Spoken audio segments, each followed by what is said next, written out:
تم کبھی بھی گمراہ نہیں ہوگے اگر میری اس چھوڑی ہوئی چیز کو تم نے قابو میں رکھا۔ ما ان تمسک تم بھی، تم نے اس کا تمسک کیا۔ اب تمسک کا معنی اگر میں آپ کو اپنے حالات کے اعتبار سے سمجھاؤں تو جیسے گھر سے ماں باپ کہیں باہر جانے لگیں تو چھوٹا سا بچہ ضد کرتا ہے کہ مجھے بھی ساتھ لے کے چلو، ماں باپ انکاری ہوں تو وہ بچہ ان کی ٹانگوں میں یوں چمٹ جاتا ہے کہ میں نے ساتھ آنا ہے۔ اب اس نے کیا کر لیا، ماں باپ کے ساتھ تمسک کر لیا، چمٹ گیا۔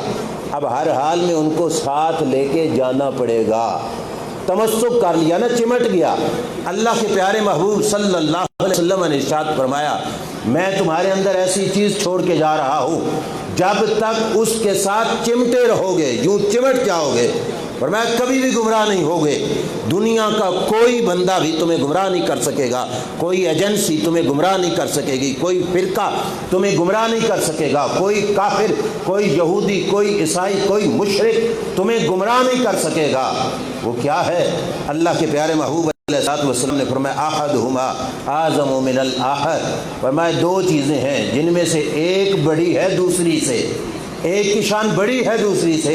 وہ دو چیزیں کیا بیان کی؟ فرمایا پہلے نمبر پر کتاب اللہ، اللہ کا قرآن ہے، جب تک قرآن سے چمٹے رہو گے کوئی تمہیں گمراہ نہیں کر سکے گا۔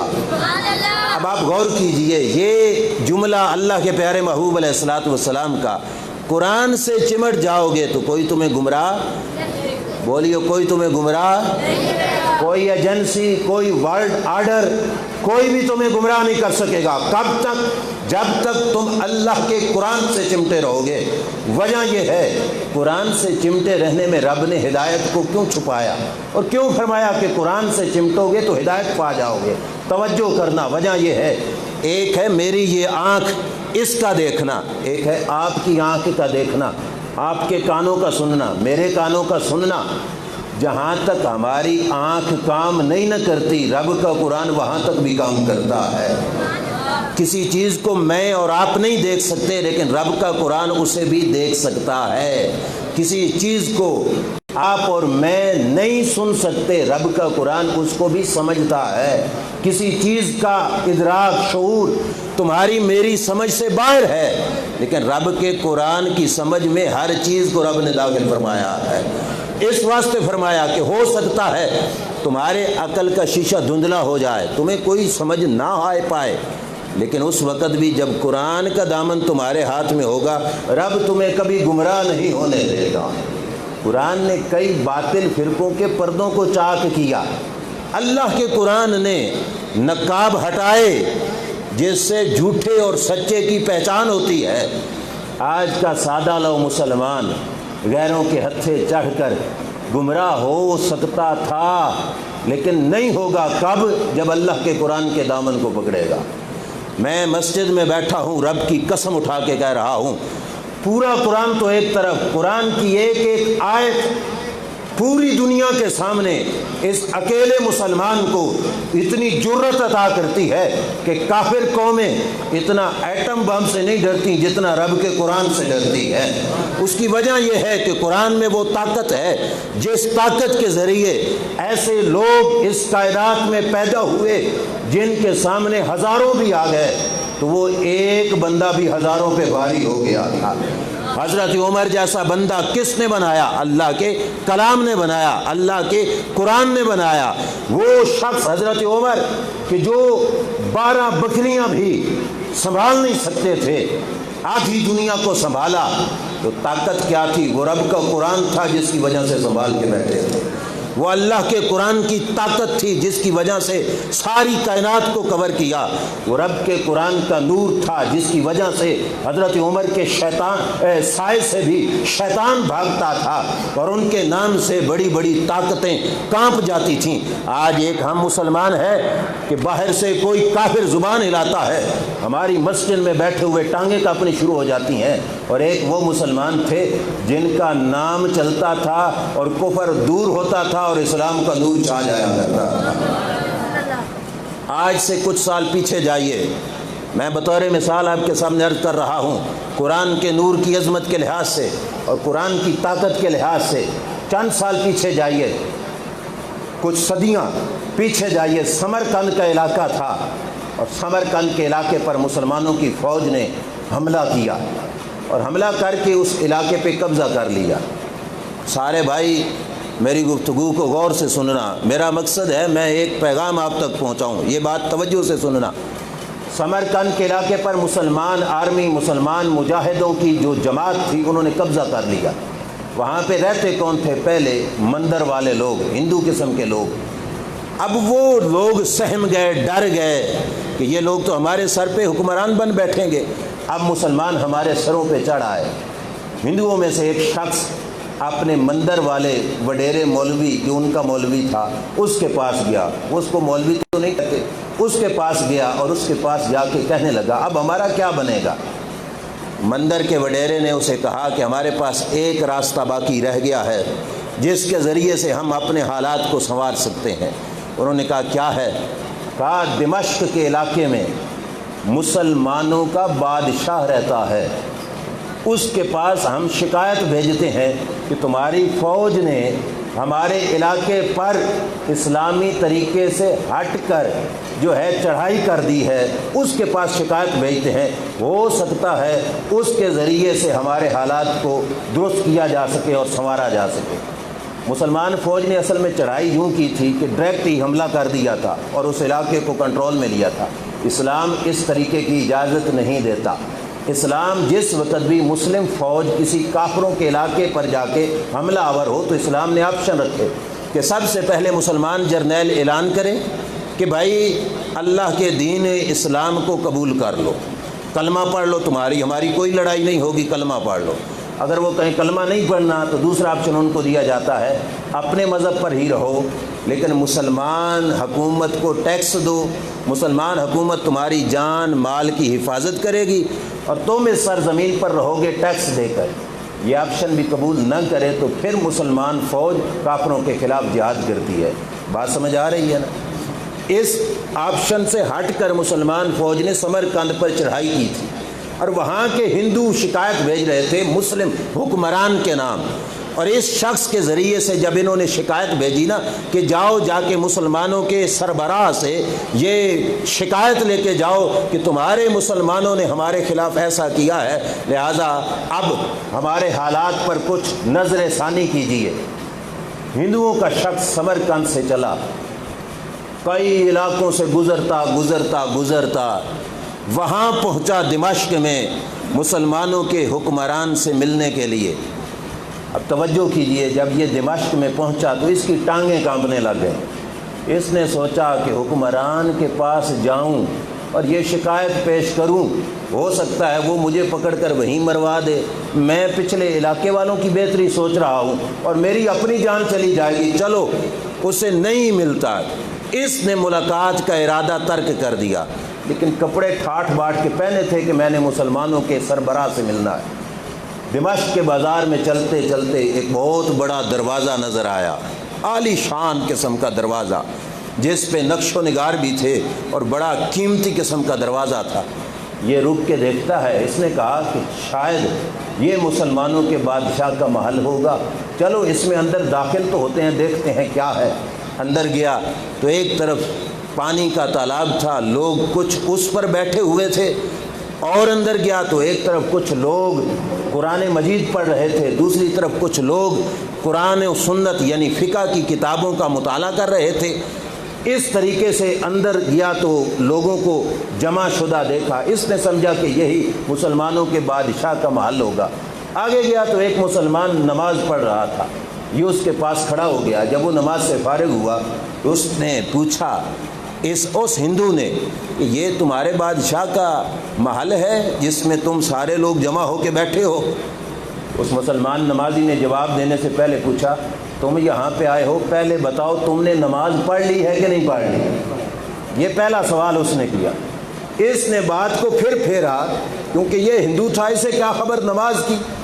اس نے بات کو پھر پھیر کے کہا کہ مسلمانوں کے بادشاہ سے ملنا ہے، یہی محل ہے اس کا۔ مسلمان نے پھر کہا تم نے نماز پڑھ لی ہے کہ نہیں پڑھ لی؟ اب اس نے کہا نماز شماز کا مجھے کوئی پتہ نہیں، میں ہندو ہوں، میں اپنی عبادت کرتا ہوں، مجھے تمہاری نماز کا کوئی پتہ نہیں۔ جب یہ سنا تو مسلمان شخص نے سب سے پہلے کیا کام کیا؟ اس نے کہا بھائی مسلمانوں کے بادشاہ کا محل تو میں تجھے بعد میں بتاؤں گا، پہلے یہ سن لے کہ یہ مسلمانوں کے بادشاہ کا محل نہیں، یہ تو ہمارے رب کا گھر ہے، اسے مسجد کہا جاتا ہے، یہ تو مسجد ہے جس میں تو آیا کھڑا ہے، یہ پر رونق ماحول جو ہے یہ مسجد کا ہے، مسلمانوں کے بادشاہ سے بھی میں تیری ملاقات کراتا ہوں، پہلے تو نماز تو پڑھ۔ اس نے کہا کیسے پڑھوں؟ کہا کلمہ پڑھنا، پہلے مسلمان ہو پھر میں تجھے نماز پڑھنے کا طریقہ سکھاتا ہوں۔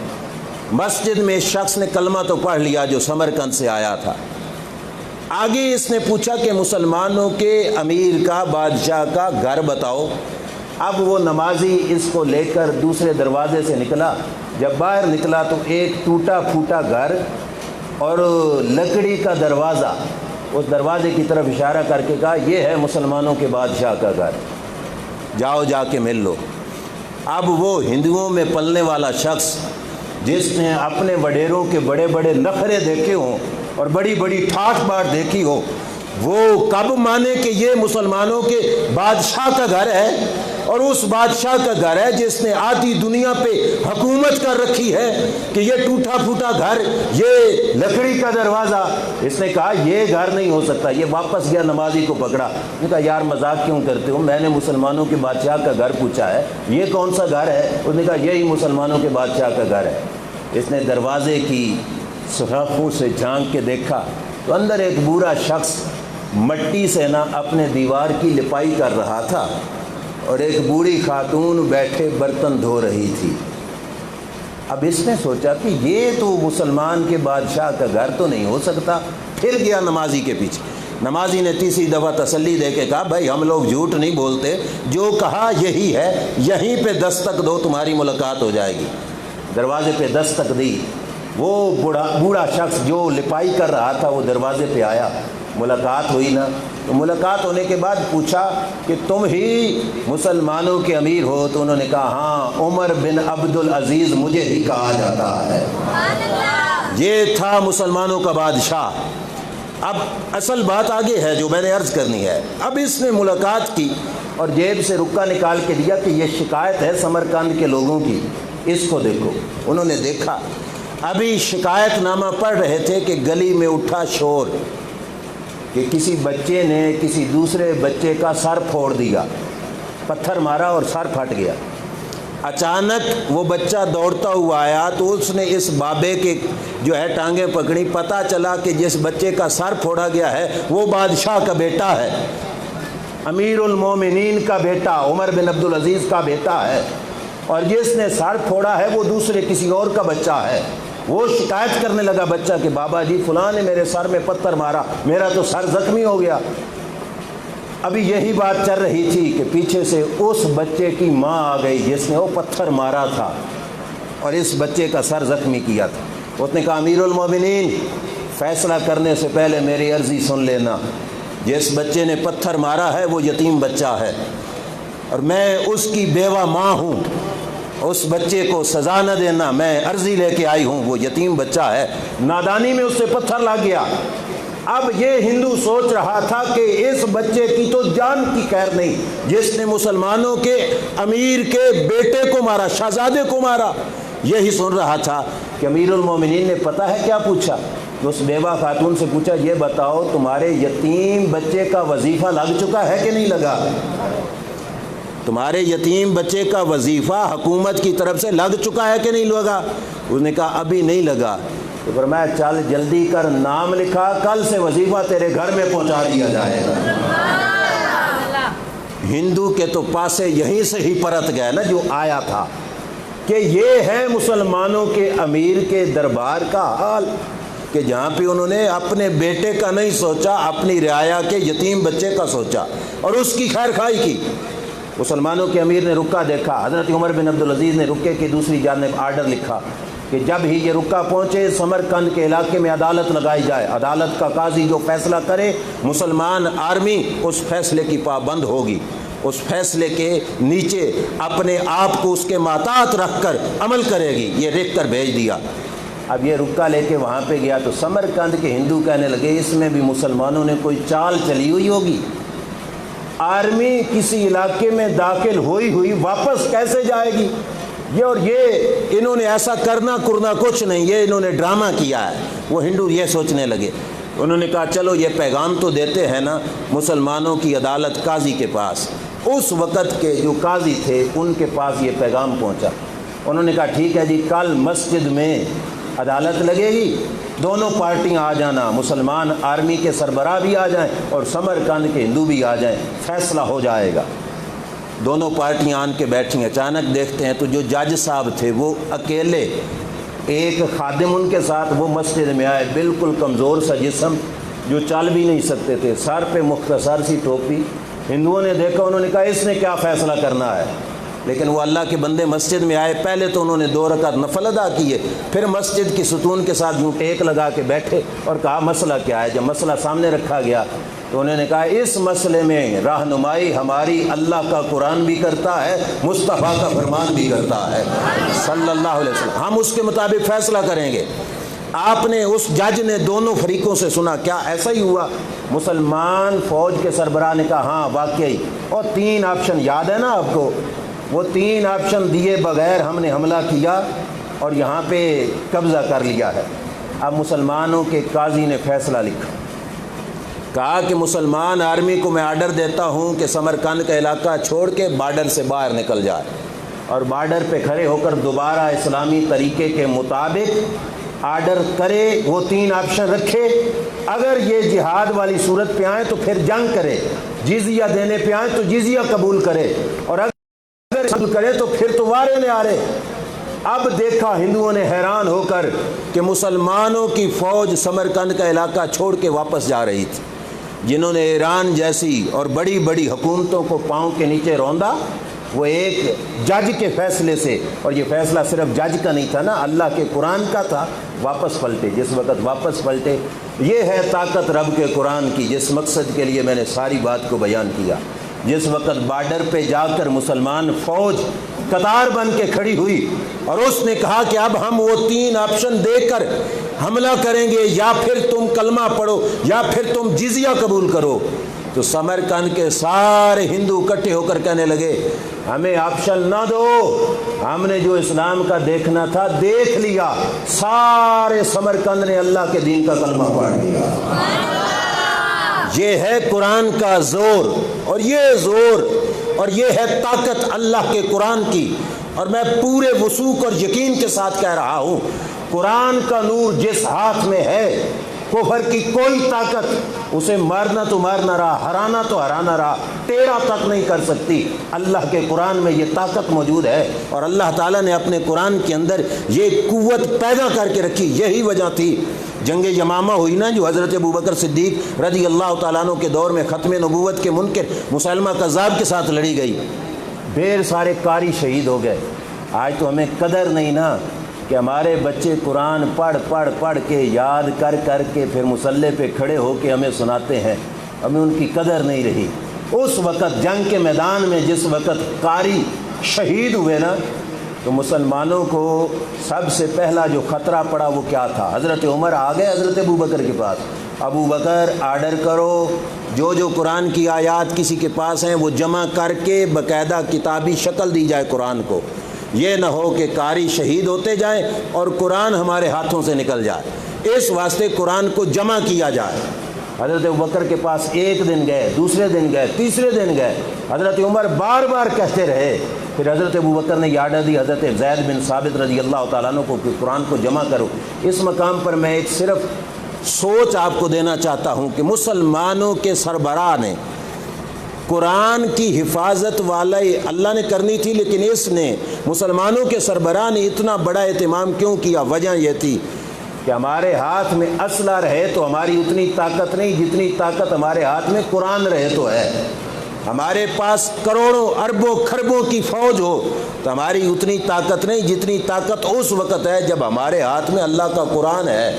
تو حضرت ابوبکر نے سب سے پہلے قرآن کی حفاظت والا کام سر انجام دیا کہ قرآن محفوظ رہے۔ جب تک قرآن محفوظ رہے گا کوئی فتنہ مسلمانوں کو نہ دبا سکتا ہے نہ نقصان پہنچا سکتا ہے۔ قرآن میں اتنی طاقت کیوں ہے؟ وجہ یہ ہے قرآن نے پردے کھولے ہیں، تیری میری عقل جہاں تک نہیں نہ پہنچتی، قرآن نے وہ پردے کھول کھول کے بیان کیے۔ میں نے جو آیت پڑھی آپ کے سامنے توجہ سے سنیے، اللہ تعالیٰ قرآن میں ارشاد فرماتا ہے، اور اس ایک آیت میں نے تو آج کے موضوع میں صرف یہی ایک آیت ہی سنانی ہے، اس ایک آیت کی طاقت دیکھنا کتنی بڑی ہے، اور ہمارے بھولے مسلمانوں کا بھول دیکھنا اور قرآن کا دیکھنا کیسے پردہ چاک کرتا ہے۔ اللہ کے قرآن نے ارشاد فرمایا، ما یود الذین کفروا من اہل الکتاب ولا المشرکین ان ینزل علیکم من خیر من ربکم۔ اچھا، قرآن پہ ایمان ہے سب کا؟ بولیے نا، ہر آیت پہ ایمان ہے نا ہمارا؟ اب قرآن کی آیت سن کر یہ نہ کہنا نہیں جی یہ ایسے اور ویسے، ترجمہ میرا غلط ہو تو میں مجرم ہوں، مطلب غلط ہو تو میں مجرم ہوں، میں آپ کے سامنے بیٹھا ہوں، لیکن جو قرآن کہے اس پہ ایمان تو ہمارا ہے۔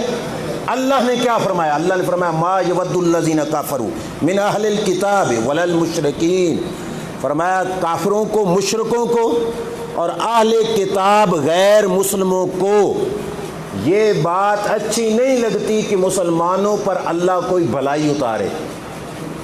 سمجھ آ رہی ہے؟ مسلمانوں کا اچھا ہو یہ کافروں کو پسند، مسلمانوں کی بہتری ہو یہ کافروں کو پسند، مسلمانوں کی خیر خواہی ہو یہ کافروں کو پسند، مسلمان تندرست رہیں یہ کافروں کو پسند۔ یہ کیا ہے؟ اللہ کا قرآن ہے، جس کے ایک ایک لفظ پہ ہمارا ایمان ہے، اور یہ قرآن سچا ہے۔ اب قرآن کہتا ہے کہ مسلمان کی بھلائی کافر کو پسند، اور بولیے نا کافر کو پسند۔ جس کو اختلاف ہوا وہ بعد میں بے شک سوال کر لے میرے سے، میں انشاءاللہ وہ آپشن رکھوں گا، لیکن فی الحال اس بات کے ساتھ بولو کہ کافروں کی مسلمانوں کی بھلائی کافروں کو پسند، کسی کافر کو پسند نہیں۔ اگر کوئی کافر یہاں بیٹھ کر تمہارے پاؤں کی تلیاں اپنی زبان سے چاٹے اور تمہاری آنکھوں پہ آنکھیں، پاؤں پہ آنکھیں دھر کے بیٹھا ہو، کیا سمجھو گے ہمارا خیر خواہ ہے؟ اور بولیے نا، کافر مسلمان کا خیر خواہ نہیں ہو سکتا۔ رب نے کہا، فرمایا کبھی ان کو پسند ہی نہیں کافروں کو کہ مسلمان کو بھلائی پہنچے، لیکن رب نے کیا جواب دیا؟ فرمایا واللہ یختص برحمتہ من یشاء، فرمایا یہ ٹیل لگا لے، میں اپنے بندوں کو بھلائی عطا فرماتا رہوں گا، میں اپنے بندوں کو بھلائی عطا فرماتا رہوں گا، لیکن بندہ بھی تو اس کا بنے نا۔ کوئی سرکش بن کے منہ موڑ کے اس کا دار چھوڑ کے پیچھے ہٹے تو اس کی اپنی بدقسمتی، لیکن انہوں نے ٹیل لگایا کافروں نے، یہ رب کے کلام سے چمٹا رہا۔ رب نے وعدہ دے دیا، واللہ یختص برحمتہ من یشاء، اللہ جیسے چاہے گا اپنی رحمت عطا فرماتا رہے گا۔ اللہ کی رحمت کو کوئی روک سکتا؟ کوئی کافر ٹیل بھی لگا لے کوئی روک سکتا؟ ہاں، یہ بدقسمتی کی بات ہے، کوئی رب والا دڑا چھوڑ کے ان کے دڑے میں چلا جائے، اللہ کی دین کی بات چھوڑ کے ان کی طرف چلا جائے، تو یہ اس کی اپنی بدقسمتی۔ لیکن جب تک رب کے دین کے ساتھ رہے گا کوئی کافر اسے نقصان پہنچا سکے گا؟ کافروں کی کوئی سازش اسے نقصان پہنچا سکے گی؟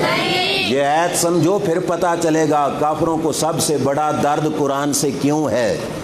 قرآن نے یہ ان کے نقاب اتارے، ان کو بے پردہ کیا، ان کے پردے فاش کیے۔ قرآن نے بتایا کہ یہ کبھی مسلمانوں کے خیر خواہ نہیں ہو سکتے۔ مسلمانوں کا خیر خواہ کون ہے؟ سب سے بڑے خیر خواہ مدینے کے تاجدار صلی اللہ علیہ وسلم ہے، جس محبوب صلی اللہ علیہ وسلم نے فرمایا تھا کہ اگر میرے امتی کے پاؤں میں کانٹا چبھے تو فرمایا کانٹا اسے چبھتا ہے، درد مجھے محسوس ہوتا ہے۔ تو سب سے بڑے خیر خواہ کون ہیں؟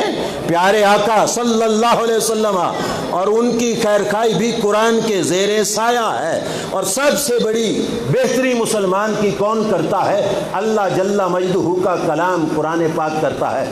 کافر مسلمان کا خیر خواہ؟ بولتے جاؤ توجہ سے، کافر مسلمان کا خیر خواہ کبھی بھی نہیں ہو سکتا۔ قرآن نے کہا ہاں کافر پڑھ لے کلمہ، اور ہو جائے مسلمان، اللہ کے دین پر لائے ایمان، تو پھر تو ہم سمجھیں گے کہ مسلمان کی خیر خواہی کرتا ہے۔ لیکن جو اس نے کفر پہ رہا، اس کی میٹھی بات میں بھی مسلمان کے لیے نقصان ہے، مسلمان کے لیے زہر ہے۔ میں ایک مثال دیتا ہوں، حضرت امیر معاویہ رضی اللہ تعالیٰ عنہ کی نماز صبح رہ گئی، جاگ نہ سکے، نماز رہ گئی، اس نماز پہ کثرت کے ساتھ روتے رہے افسوس میں کہ میری نماز قضا ہو گئی۔ بہت زیادہ روئے، قضا بھی پڑی۔ اگلے دن صبح کا وقت آیا تو سوئے ہوئے تھے، تو کسی نے آ کے اٹھایا کہ اٹھو نماز پڑھ لو۔ مولانا روم نے لکھا، انہوں نے پوچھا تو کون ہے؟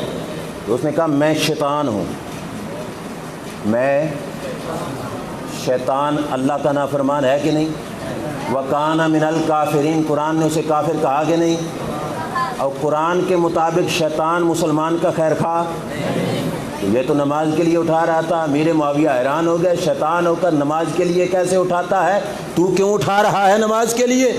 تو اس وقت اس نے کہا اس نماز کے لیے اٹھانے میں بھی خیر خواہی نہیں، میں بدخواہی ہی کر رہا ہوں۔ آپ نے فرمایا وہ کیسے؟ کہا کل تمہاری قضا ہوئی تو تم اتنا روئے کہ اللہ نے ایک کی بجائے تجھے کئی نمازوں کا ثواب عطا فرمایا۔ آج میں چاہتا ہوں وقت پہ پڑھ لو تاکہ زیادہ کا نہیں ایک کا ہی ثواب ملے۔ اب بات کو سمجھنا، صرف مذاق میں نہیں۔ شیطان کافر مسلمان کا دوست، دوستی کا لفظ بظاہر کتنی میٹھی بات تھی، لیکن اندر کھانے کیا تھا؟ اس میں بھی دشمنی بھری ہوئی تھی کہ نہیں؟ کیوں؟ کیونکہ قرآن کی سچائی ہے، کافر مسلمان کا خیر خواہ کبھی نہیں ہو سکتا۔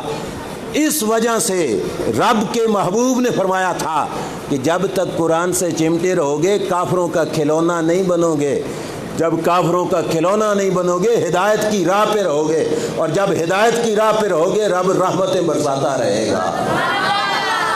محتشم سامعین، اسی حوالے سے آگے بڑھیے۔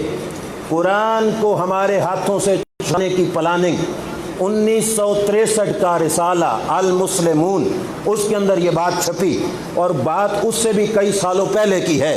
فرانس کے علاقے میں فرانس کے غیر مسلموں نے ایک پلاننگ کی، توجہ سے سننا۔ انہوں نے سوچا کہ مسلمانوں کو اسلام سے کیا جائے دور، اسلام سے متنفر کیا جائے۔ اس مقصد کے لیے انہوں نے الجزیرہ عرب کے علاقے سے 10 بچیاں مسلمانوں کی وہاں سے اٹھائیں، فرانس لے گئے۔ کس کی بچیاں؟ مسلمانوں کی، غیرت والی، شرم و حیا والی، عزت والی، پردے والی۔ انہوں نے سوچا کہ ان 10 بچیوں پر کرتے ہیں کام، اور ان کو اسلام کے مخالف ان کا ذہن بناتے ہیں، اور پھر لوگوں کے سامنے پیش کریں گے کہ یہ بھی تو مسلمان بچیاں ہیں اور ان کی دیکھو ذہنیت کیا ہے۔ اس مقصد کے لیے انہوں نے فرانس سے ان کو بھیج دیا پیرس کے علاقے میں۔ وہ پیرس کا علاقہ جو خوبصورتی میں لوگ مثالیں دیتے ہیں جس علاقے کی، ان 10 بچیوں کو وہاں پہ بھیجا کہ وہاں کے شارٹ لباس دیکھیں گی، وہاں کی وضاقتہ دیکھیں گی، بے حیائی دیکھیں گی، تو یہ اس بے حیائی میں مست ہو جائیں گی اور اپنے دین کو بھول جائیں گی۔ 10 سال تک فرانس والوں نے پیرس کے اندر اس مسلمانوں کی بچیوں کو رکھا۔ کتنے سال؟ 10 سال کے بعد وہاں پہ ان کو لباس بھی وہی اپنا پہناتے رہے، یورپی لباس، بے حیائی والا لباس، اور ساری وضاقتہ، کلچر، لٹریچر، سارا کچھ وہ اپنا دیتے رہے۔ 10 سالوں کے بعد اب ان کے ذہن میں یہ بات بیٹھ گئی کہ شاید یہ بچیاں اب یہ ہمارے کلچر کو پسند کرنے لگ گئی ہیں، تو لہٰذا اب ان کو عالمی سطح پر پیش کرتے ہیں کہ یہ دیکھو اسلام کے کلچر کو مسلمان بچیاں بھی پسند نہیں کرتی۔ اس مقصد کے لیے فرانس میں انہوں نے ایک کانفرنس کی، سیمینار کیا، جس میں انہوں نے بیرون ممالک سے وزیروں کو، وڈیروں کو بلایا، اور بلا کر مسلمان بچیاں سائڈ پہ تھیں، انہوں نے ساری تقریریں کی کہ ہم نے محنت کر کے مسلمانوں کے ذہنوں سے اسلام کی محبت نکال دی ہے اور اسلام کی سوچ نکال دی ہے۔ آج دیکھو کہ مسلمانوں کی بچیاں ہمارے کلچر کو پسند کرتی ہیں اور اپنی تہذیب سے نفرت کر رہی ہیں اور اپنی تعظیم میں آنے سے شرماتی ہیں۔ یہ ساری تقریریں کر کے کمرے سے انہوں نے مسلمان بچیوں کو بلایا کہ وہ سارے شرکاء کے سامنے آئیں، تو وہ شارٹ لباس میں آئیں گی تو ہم دکھائیں گے کہ یہ مسلمان ہیں جو ہمارے کلچر کو پسند کرتے ہیں۔ لیکن رب کا کرنا ایسے ہوا کہ جب بچیوں کو بلایا وہ سارے مجمع کے سامنے آئیں تو سر پہ دوپٹہ بھی تھا، چہرے پہ نقاب بھی تھا، شرم و حیا والا لباس تھا۔ اب ساری تقریریں ناکام ہو گئیں، باہر کے لوگوں نے فرانس کے وزیر کے سر پھوڑے۔ انہوں نے کہا تم نے تو بڑا کہا تھا کہ ہم نے ایسا کر لیا ایسا کر لیا، یہ کیا ہوا؟ میں جو بات عرض کر رہا ہوں حوالہ میری ذمہ داری ہے، نہ دکھاؤں تو میں مجرم ہوں، میرے پاس اس وقت بھی کتاب موجود ہے۔ انہوں نے وزیر وہ سر پکڑ کے بیٹھ گئے کہ مسلمانوں کو اپنا پابند کیسے کیا جا سکتا ہے۔ اس وقت فرانس کے وزیر نے جو بات کہی، اور ان کا جو وڈیرا مفکر تھا اس کا نام تھا ولیم جیم فورڈ، اس نے جو بات کہی وہ میں آپ سے سنانے لگا ہوں، اور ہل جاؤ گے اور دیکھنا کہ وہ آج اس مقام تک کیسے پہنچے۔ اس نے کہا اگر قرآن پاک کو صفحہ ہستی سے ختم نہ کیا گیا تو یورپ کے غیر مسلموں تم مسلمانوں پر کبھی بھی قبضہ نہیں کر سکتے۔ کیا مطلب؟ جب تک قرآن رہے گا مسلمان طاقتور رہے گا، جب تک قرآن رہے گا مسلمان مضبوط رہے گا، نہ تلوار سے ڈرے گا، نہ گولی سے ڈرے گا، نہ بم سے ڈرے گا۔ قرآن کو پہلے ختم کرو ان کے ہاتھوں سے، قرآن ختم کر بیٹھے تو پھر تم مسلمانوں پہ تسلط قائم کرو گے۔ اور اگلی بات کیا کی؟ انہوں نے کہا دوسری دو چیزیں قرآن کے بعد، کہا مکہ مکرمہ اور مدینہ منورہ کو بھی اس زمین سے ختم کر دو، تب جا کے تم مسلمانوں کے سر پہ حکومت قائم کر سکتے ہو۔ آج میں مسجد میں بیٹھا ہوں، یہ چیزیں دیکھ لو ان کی پلاننگ کہاں تک پوری ہو چکی۔ میں نے جس وقت دیکھا، اور اب بھی انٹرنیٹ پہ موجود ہے، مسجد حرام شریف کی الماریوں سے قرآن اٹھائے جا رہے تھے، یہ باور کرانے کے لیے کہ قرآن کو ہاتھ لگائے گا کوئی تو اسے بیماری لگ جائے گی، کوئی قرآن کو اٹھا کے چومے گا تو اسے بیماری لگ جائے گی۔ دھندا کہاں سے چلا کہاں تک پہنچا، اور یہ کافر قومیں مسلمانوں کو کیسے کھلونا بنا گئیں۔ اور ہمارے مسلمانوں نے کیا سوچا؟ اللہ کی اس قرآن کی آیت کو بھول گئے کہ کافر مسلمان کا خیر خواہ نہیں ہو سکتا۔ انہوں نے کہا نہیں جی بات تو بھلے کی کر رہے ہیں، ہمارے فائدے کی کر رہے ہیں، ہمیں بیماری سے بچانے کی کر رہے ہیں۔ اوے حرم شریف کا تو وہ علاقہ ہے جس علاقے میں بکری پر شیر بھی حملہ نہیں کرتا، وہ امن کا علاقہ ہے۔ رب اجعل ھذا البلد آمنا، اور اس علاقے سے قرآن کو اٹھانا، قرآن وہ جس قرآن کو میرے رب نے شفا کہا، اور یہ کہہ کر کہ یہ بیماری لگائے گا، یہ کتنی بڑی بے ادبی ہے قرآن مقدس کی۔ یہ خطرناک پلاننگ ابھی وہاں تک ہے، اور یہ خدا نہ خواستہ اگر ہم بدھو بنے رہے تو یہ پتہ نہیں کہاں سے کہاں تک پہنچے گی۔ ہم نے سمجھا کہ یہ ہماری خیر خواہی کر رہے ہیں۔ ابھی وہ بات یاد ہے نا، قرآن پہ ایمان ہے کہ کافر مسلمان کا خیر خواہ کبھی ہو سکتا، کبھی ہو سکتا۔ کافر اگر کہے کہ مسجد بند کرو بیماری لگے گی، مسلمان کہے نہیں جی ہماری خیر خواہی کر رہے ہیں۔ ہم قرآن اٹھا کے 1000 بار کہیں گے کہ مسجد میں بے شک تیزاب ڈالا ہوا ہو، آگ لگی ہوئی ہو، مسلمان کو وہ آگ بھی نقصان نہیں پہنچا سکتی۔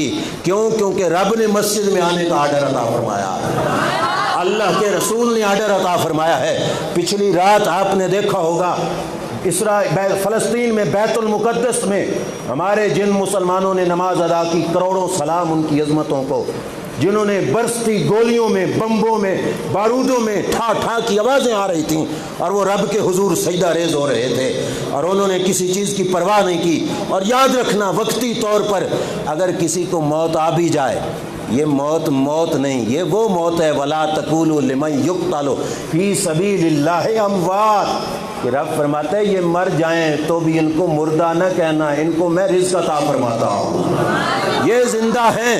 لہٰذا اس کی پلاننگ کے تحت آ کے کبھی اسلام سے نہ ٹکرانا۔ کوئی یہ نہ کہے کہ مولانا احتیاط کے خلاف ہیں، احتیاط کرو۔ ہم سردیوں میں جرابیں پہنتے ہیں تو احتیاط نہیں؟ کسی مولوی نے روکا؟ اور بولو نا، ہم بڑی بڑی چادریں دھو سے اوپر لپیٹ لیتے ہیں، اتنے موٹے موٹے کوٹ پہنتے ہیں، احتیاط ہے یا اور کیا ہے؟ احتیاط ہی تو ہے، احتیاط کے لیے ہی تو کرتے ہیں، لیکن وہ احتیاط جو دین سے ٹکرائے، ہم اس احتیاط کے بارے میں بات کر رہے ہیں۔ مکہ شریف بند، مدینہ شریف بند، اللہ کے قرآن سے دوری، اور یہ دو چیزیں باقاعدہ پلاننگ سے اللہ کے دین سے دوری کے لیے کہ مسلمان تب ہاتھ چڑھے گا۔ اب میں پوچھتا ہوں، مدینہ شریف کی بستی وہ بستی ہے جس بستی پہ اللہ کی ہر گھڑیوں میں رحمت برستی ہے۔ یہ صرف تقریری جملہ نہیں، میرے نبی علیہ الصلوۃ والسلام نے فرمایا تھا کہ جس وقت میں نے مدینہ پہ قدم رکھا اللہ نے بیماریوں کو یہاں سے دفع فرما دیا ہے۔ اور اس وقت پچھلے سال ہیلتھ سینٹر والوں نے باقاعدہ سروے کیا مدینہ شریف کی فضا کا، اور انہوں نے باقاعدہ نتیجہ یہ نکالا، روئے زمین کے کسی خطے کی فضا میں اتنی صحت نہیں جتنی صحت مدینہ رسول کی فضا میں موجود ہے۔ جب بیماریاں ہیں ہی نہیں تو بند کرنے کا مطلب کیا؟ مطلب یہ ہے کہ اس رشتے کو اللہ کے نبی سے مسلمانوں کا توڑنا۔ ہمارے دین کے اندر دیکھنا، حضرت غوث اعظم شیخ عبد القادر جیلانی رضی اللہ تعالیٰ عنہ کے زمانے میں طاعون کی وبا آ گئی، وبا پھیلی۔ اب یہ تو پاکستان بہت بڑا ہے، پوری دنیا کے علاقے تو بہت بڑے ہیں، بغداد تو چھوٹا سا علاقہ تھا، ایک دن میں ہزار بندہ مرنے لگا۔ کتنا بولیے؟ ہزار بندہ مرنے لگا۔ لوگوں نے آ کے عرض کیا حضور غوث پاک رضی اللہ تعالیٰ، یہ بات بھی کتاب سے دکھانا میری ذمہ داری ہے، میرے پاس اس وقت کتاب ہے۔ انہوں نے شکایت کی حضور لوگ بیماریوں سے مر رہے ہیں، وبا آ گئی ہے، کیا علاج ہے؟ غوث پاک نے یہ نہیں کہا مسجد بند کر دو، میرا مدرسہ بند کر دو، میرے پاس آنا جانا بند کر دو، یہ بند کر دو، وہ بند کر دو، نہیں، پوری یقین سے اور ذمہ داری سے میں عرض کر رہا ہوں۔ آپ نے کیا آرڈر دیا؟ فرمایا میرے مدرسے کے اردا گرد جو گھاس لگا ہے وہ گھاس کاٹ کر بیماروں کو پھیرتے جاؤ، اللہ شفا عطا فرمائے گا۔ امام الانبیاء کی 11ویں پشت میں آنے والے سید زادے کا گھر نہیں مدرسہ نہیں، مدرسے کے ارد گرد کا گھاس اگر وباؤں سے بچاتا ہے تو رب کا گھر بھی وباؤں سے بچاتا ہے، مدینہ شریف بھی بیماریوں سے بچاتا ہے، رب کا قرآن بھی بیماریوں سے بچاتا ہے۔ کوئی لاکھ ٹکرے مارے، اسے کہنا نہیں ہمارے قرآن نے کہا کافر مسلمانوں کی خیر خواہی کبھی کر سکتا، خیر خواہ ہو سکتا۔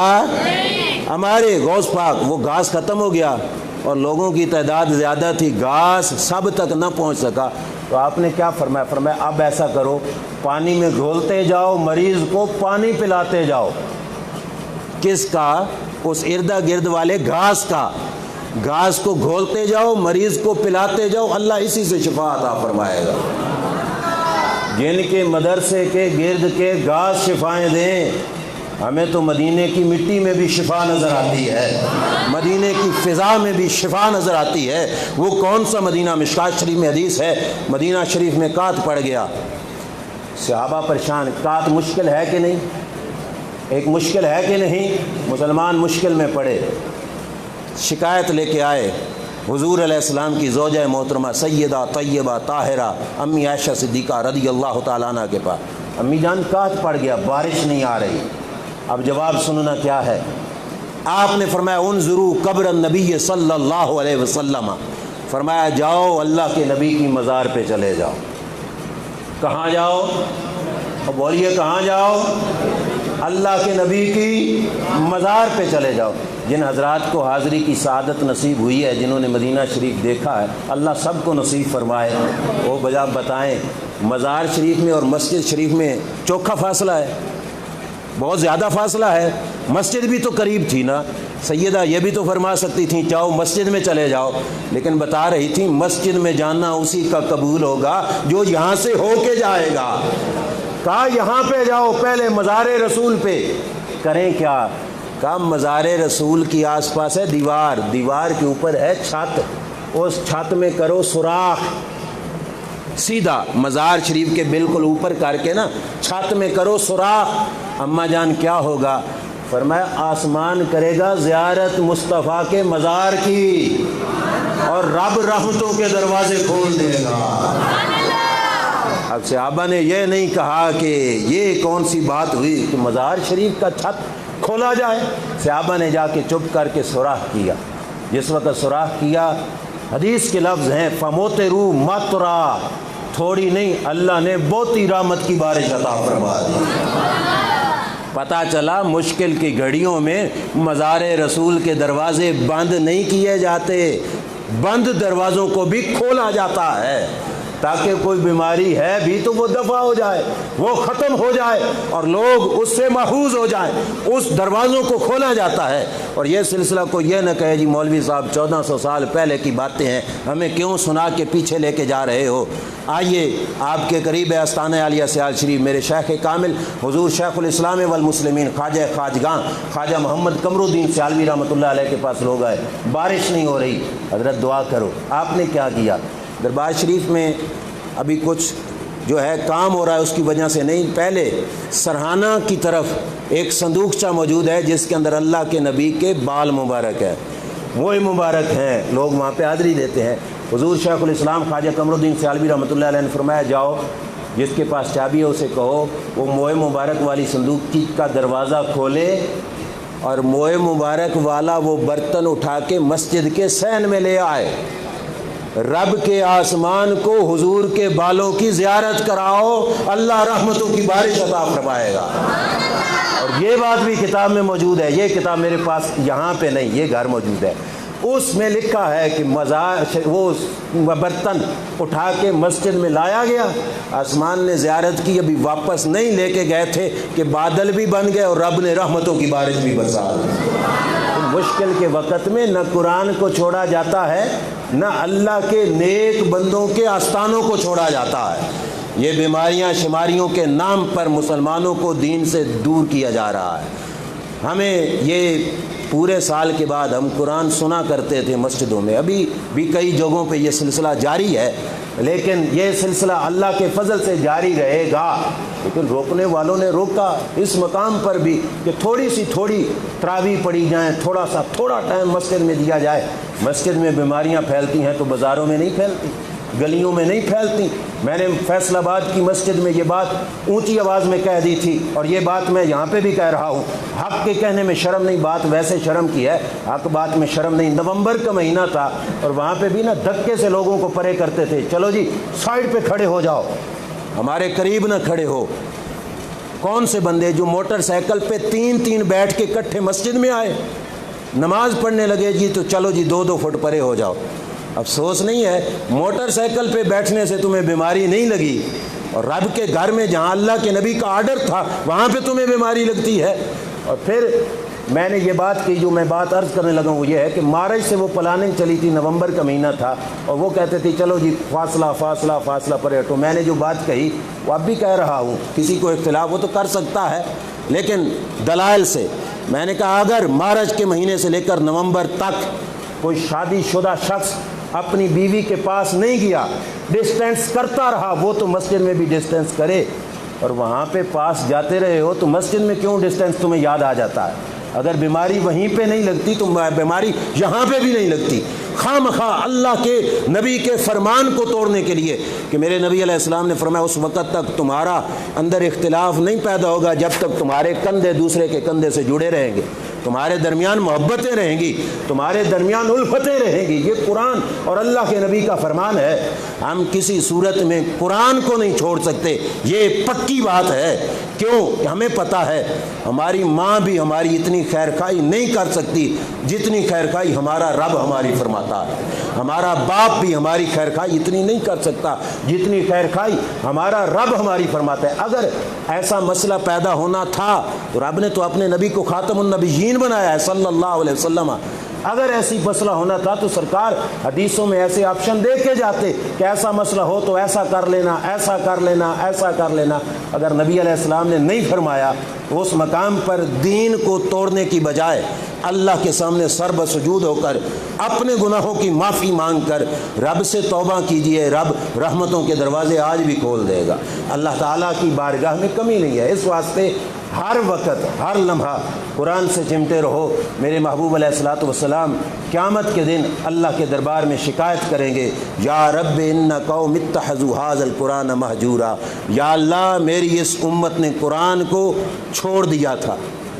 اور اس کے تحت مفسرین نے حدیث لکھی، قیامت کا دن ہوگا قرآن اس بندے کو یہاں سے پکڑ کے لے آئے گا جس نے گھر کی الماری میں قرآن رکھا پر سینے سے نہیں لگا، اپنے سینے میں نہیں بھرا، عمل میں نہیں لے آیا، قرآن پکڑ کے لے آئے گا، قرآن کہے گا یا اللہ فیصلہ کر اس کا اور میرا، کیا فیصلہ کروں؟ رب فرمائے گا کیا فیصلہ کروں؟ وہ کہے گا یا اللہ اس نے مجھے گھر میں تو رکھا مگر مجھے سینے سے نہیں لگایا، مجھے پڑھا نہیں، مجھ پہ عمل نہیں کیا۔ تو خدا نخواستہ یہ نوبت آئے، قرآن کی طرف آ جائیے۔ قرآن روحانی بیماریوں سے بھی بچاتا ہے، جسمانی بیماریوں سے بھی بچاتا ہے۔ قرآن ہر معاشرے کے فتنے کا علاج بھی ہے اور ہر قسم کی تنگی کا علاج بھی قرآن مقدس میں موجود ہے۔ کوئی بھی مسئلہ بن جائے اللہ کے قرآن سے وابستہ ہو جائیے، قرآن کی وابستگی ہمیں ہر قسم کی پریشانیوں سے نجات عطا فرمائے گی۔ خانپور کا علاقہ سنا ہے؟ سندھ کے قریب خانپور کا علاقہ، 2008 کے 9 ان دنوں کی بات ہے، اس وقت رمضان شریف اگست کے مہینے میں تھا، اگست کے مہینے میں رمضان شریف تھا اور سیلاب آیا ہوا تھا۔ توجہ کرنا، یہ بات بڑے غور سے سننا۔ یہ بات چھپی نوائے وقت اخبار میں اور اخبار والوں نے کہا کہ عینی شاہدین، مطلب ہم نے آنکھوں سے دیکھی۔ وہاں ایک قصبہ ہے خانپور کے قریب، قصبے کا نام ہے اوستا محمد۔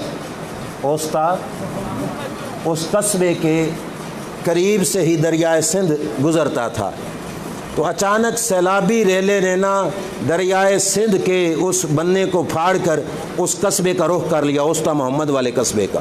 سیلابی ریلا ادھر کو آنے لگا، اب لوگ بھاگے بھاگے، کیا علاج اور کہاں سے ملتا ہے؟ وہاں سے ملتا ہے جن کو ہم کچھ نہیں نہ سمجھتے، مشکل کے وقت میں وہی لوگ کام آتے۔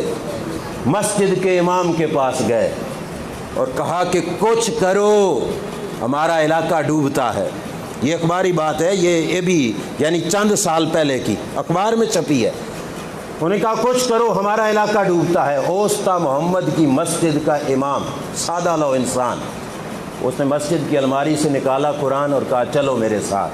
خانپور پل پہ آ گیا اور جس وقت سیلابی ریلا قریب آیا نا تو اس نے یوں قرآن ہاتھ میں اٹھا کے کہا اے سیلاب کے ریلے، تجھے اللہ کی سچی کتاب کا واسطہ ہمارے علاقے کا رخ نہ کرنا۔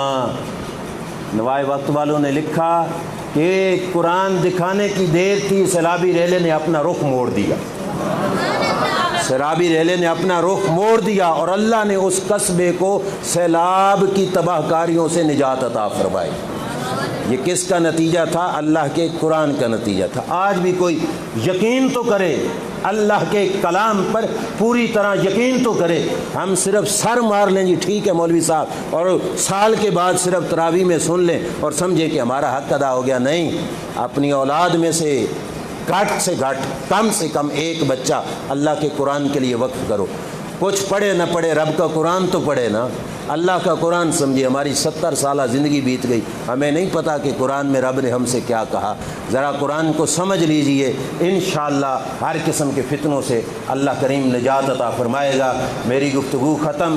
آپ حضرات کے ذہن میں میری کسی بات پر شبہ ہو، اعتراض ہو، میں ناراض نہیں ہوں گا، خوشی کے ساتھ۔ کسی بھائی کو بھی شبہ ہو تو وہ کھلے دل سے اعتراض کر سکتا ہے، سوال کر سکتا ہے۔ کوئی بات سمجھ نہ آئی ہو تو وہ پوچھ سکتا ہے، اور اگر بات کے ساتھ اختلاف ہے تو بیان کر سکتا ہے کہ آپ نے یہ بات کہی۔ جو میرے علم میں ہوا میں اس کا جواب عرض کروں گا، اگر کسی بھائی کے ذہن میں ہے تو وہ ضرور ارشاد فرمائے،